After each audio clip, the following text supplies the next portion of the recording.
BJP కేంద్ర ప్రభుత్వం cantonment బోర్డులో ఎన్నికలు నిర్వహించకుండా అటు జీహెచ్ఎంసీలో విలీనం చేయకుండా ప్రజాస్వామ్యాన్ని కూనిచేస్తుందని మినరల్ డెవలప్మెంట్ కార్పొరేషన్ మాజీ చైర్మన్ మన్ని కృష్ణాంక్ డిమాండ్ చేశారు. కంటోన్మెంట్ బోర్డు నామినేటెడ్ పదవి మరోసారి ఏడాది పొడిగిస్తూ ఉత్తర్వులు జారీ చేయడంతో కంటోన్మెంట్ బోర్డు కార్యాలయం ముందు నామినేట్ కుర్చీతో పాటు జీవో కాపీలను దగ్ధం చేశారు. 11 సంవత్సరాలుగా అటు ఎన్నికలు పెట్టకుండా ఇటు విలీనం చేయకుండా ఒకే ఒక్క నామినేటెడ్ సభ్యుడితోటి పాలన కొనసాగించడం ఎంతవరకు సమంజసమని ప్రశ్నించారు.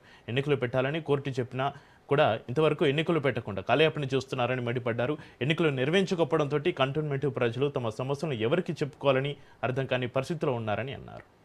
2015లో చివరిగా కంటోన్మెంట్ బోర్డు ఎన్నికలు జరిగినాయి.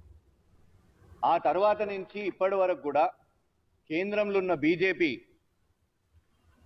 కంటోన్మెంట్ బోర్డును విలీనం చేస్తున్నాము, దేశవ్యాప్తంగా కంటోన్మెంట్ బోర్డు అన్ని కూడా విలీనం అవుతున్నాయి, సూత్రప్రాయంగా ఇది మొదలైంది, ఈ ప్రక్రియ మొదలైందని కొన్ని కంటోన్మెంట్ బోర్డులను కూడా ఇప్పటికే విలీనం చేశారు. ప్రధానంగా సికింద్రాబాద్ కంటోన్మెంట్లో ప్రజలు ఇక్కడ ఉన్న కంటోన్మెంట్ బోర్డుతోని ఆర్మీ అధికారులతోని వాళ్ళకు చాలా అవస్థలు ఉన్నాయి.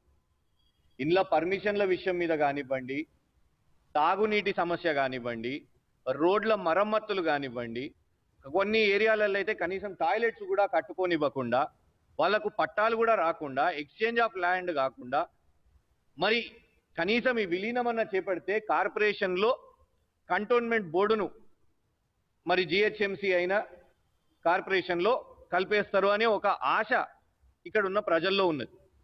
కానీ ఆ విలీనం అయితే లేదు. 2015లో ఎన్నికలు అయినాయంటే ఇలా 2026లో ఉండి ఇప్పటి వరకు కూడా మరి ఆ విలీనము అయితే లేదు, ఎన్నికలు కూడా అయితే లేవు. కానీ కేంద్రంలో ఉన్న బీజేపీ నాయకులు, వాళ్ళ ఎంపీలు మరియు ఇక్కడ స్థానికంగా ఉన్న బీజేపీ నాయకులు వాళ్ళకి ఎంతసేపు పదవి, కుర్చీ, నామినేటెడ్ మెంబర్ తాపకు ఒకసారి ఢిల్లీ కురుకుతారు, పైరవి చేసుకుంటారు, ఎంపీని పట్టుకుంటారు.